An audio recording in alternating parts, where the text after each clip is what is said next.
Hey, welcome. It's Sunday night, and I'm in the studio. Let me get this autofocus together. There we go. So it's Sunday night. I'm in the studio, and I'm going to answer a few questions that I always get asked. So I get asked this question probably more than any other question, and this is primarily from students I work with. And the question is, MIDI drum roll, please. Brrr.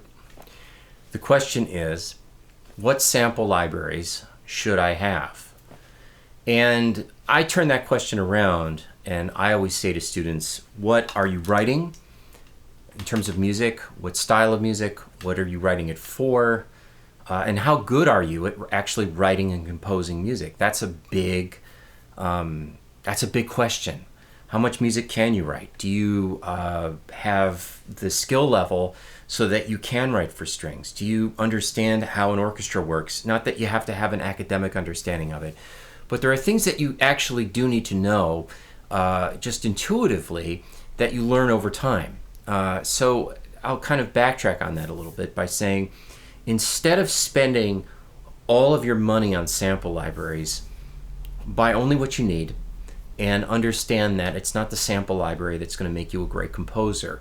You're going to be a great composer if you keep working at composition. So write music, write a lot of music, write every day. And if you find that you're kind of hemmed in by whatever libraries you're using, you're sort of feeling trapped, then start thinking about new libraries. Like if you're writing a lot of string music, for example, and you're finding that you can't quite realize what you want to write because you don't have the flattando articulation, then maybe it's time to look for that string library.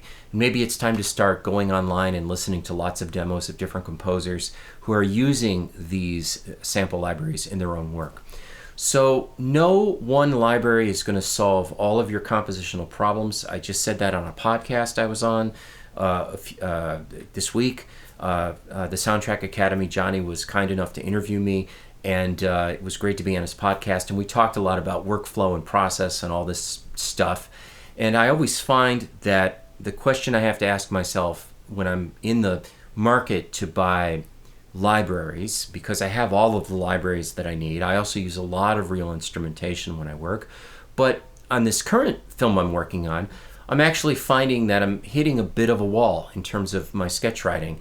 And primarily because there's a specific instrument that I actually need to have in order to more creatively and fully realize the goals of the sketch part of the score. So I want to get my sketches approved by the director, and in order to get those sketches approved, I may have to get another virtual instrument that's specific just for that virtual instrument to allow for the creative realization of all the compositional ideas that I have.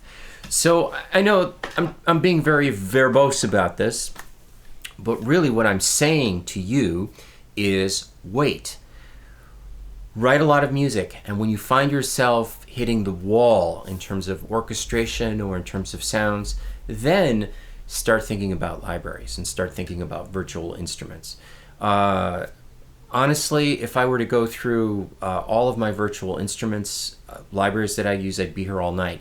But there are certain ones I do use all the time, and I can do a separate video on what those are, what my go-to libraries are for sketching and starting out, not ultimately for finishing a composition, but during the sketch process when I'm kind of trying to figure things out.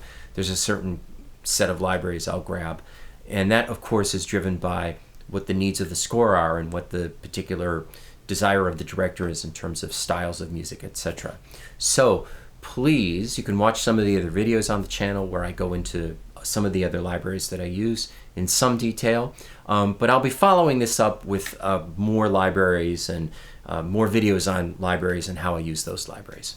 So have a great evening, and I'll see you soon.